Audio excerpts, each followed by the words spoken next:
नंदन नीलेकानी कौन है? प्रधानमंत्री नरेंद्र मोदी ने भारत की परीक्षा प्रणाली में सुधार के लिए हाई पावर टास्क फोर्स का कार्यभार इनको क्यों सौंपा? नमस्कार दोस्तों, फैक्ट्स टू नो में आपका स्वागत है। आज हम बात करेंगे नंदन नीलेकानी के बारे में। आखिर ये है कौन? इनको मोदी जी ने परीक्षा प्रणाली की सुरक्षा व्यवस्था का जिम्मा क्यों सौंपा? कल नरेंद्र मोदी जी ने एक वीडियो जारी किया जिसमें उन्होंने बताया कि उन्होंने एक हाई पावर टास्क फोर्स बनाई है जिसकी अगुवाई नंदन नीलेकानी जी करेंगे और वो परीक्षा प्रणाली में सुधार के लिए है। तो आइए जानते हैं आखिर कौन है नंदन नीलेकानी। नंदन नीलेकानी भारत के सबसे प्रसिद्ध टेक्नोलॉजी उद्यमियों में से एक है।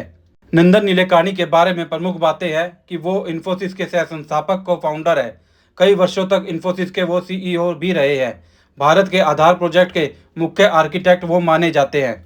ये यूपीआई, डिजिलॉकर, अकाउंट एग्रीगेटर और डिजिटल पब्लिक इंफ्रास्ट्रक्चर डीपीआई जैसे डिजिटल सोच को आगे बढ़ाने वाले प्रमुख लोगों में शामिल रहे हैं।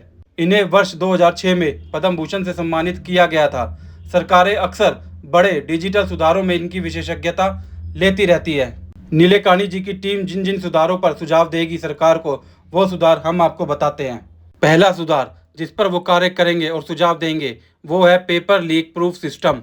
पेपर लीक प्रूफ सिस्टम को भी 4 भागों में विभाजित किया गया है और वे 4 भाग हम आपको बताते हैं। पहला, प्रश्न पत्र की डिजिटल सुरक्षा।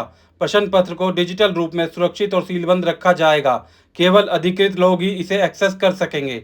इस प्रश्न पत्र को अत्याधुनिक एन्क्रिप्शन तकनीक से एन्क्रिप्ट किया जाएगा ताकि बिना अनुमति कोई इसे पढ़ या बदल ना सके। तीसरा, सुरक्षित वितरण। इस प्रश्न पत्र को सुरक्षित चैनल के माध्यम से निर्धारित समय पर और निर्धारित केंद्रों तक पहुंचाया जाएगा। चौथा, हर चरण की ट्रैकिंग। प्रश्न पत्र की तैयारी से लेकर परीक्षा केंद्र तक पहुंचने तक और उपयोग तक हर चरण की रियल टाइम ट्रैकिंग की जाएगी। दूसरा सुधार, technology driven exam. Technology driven exam को भी 4 भागों में विभाजित किया गया है और वे 4 भाग हम आपको बताते हैं। पहला, एआई का उपयोग। एआई की मदद से नकल रोकथाम, संदेहास्पद गतिविधियों की पहचान और मूल्यांकन प्रक्रिया को बेहतर बनाया जाएगा। दूसरा, डिजिटल मॉनिटरिंग। परीक्षा के दौरान live monitoring, face detection, eye movement tracking और व्यवहार विश्लेषण जैसे डिजिटल टूल्स का उपयोग किया जाएगा। तीसरा, सुरक्षित सर्वर। प्रश्न पत्र, उम्मीदवारों की जानकारी और परीक्षा डेटा को सुरक्षित सर्वर पर स्टोर किया जाएगा जिससे किसी भी प्रकार की छेड़छाड़ असंभव होगी। चौथा, साइबर सुरक्षा। परीक्षा प्रणाली को साइबर खतरों से सुरक्षित करने के लिए बहुस्तरीय सुरक्षा व्यवस्था लागू की जाएगी ताकि हैकिंग, डेटा चोरी और किसी भी प्रकार के साइबर हमले को रोका जा सके। तीसरा सुधार, कैंडिडेट वेरिफिकेशन।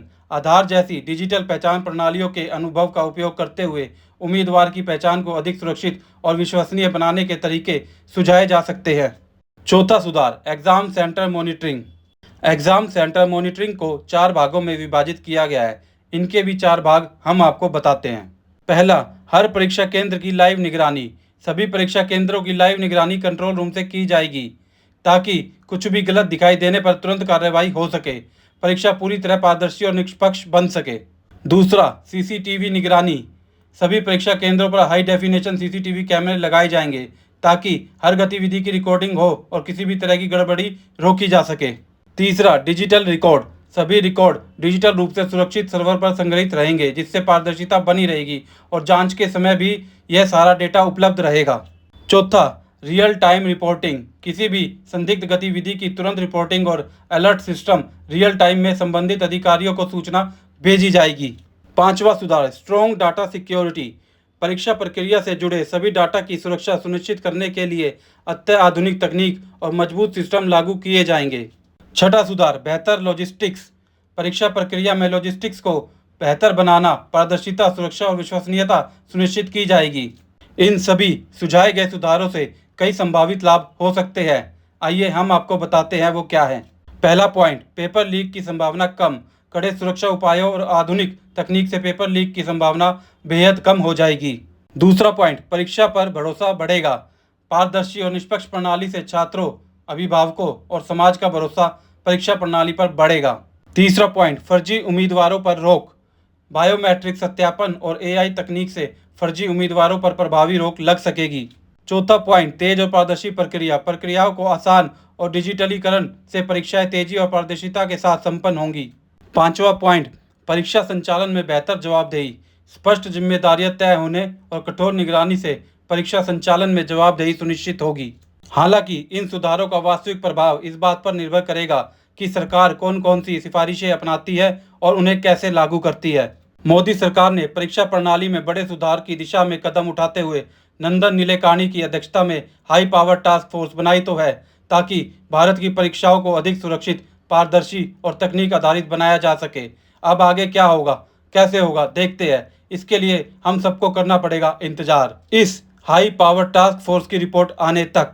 यदि आपको मेरी वीडियो पसंद आई हो तो इसे शेयर कीजिए और लाइक कीजिए और मेरे चैनल को सब्सक्राइब करना ना भूलें। जय हिंद, जय भारत, वंदे मातरम। Thank you so much.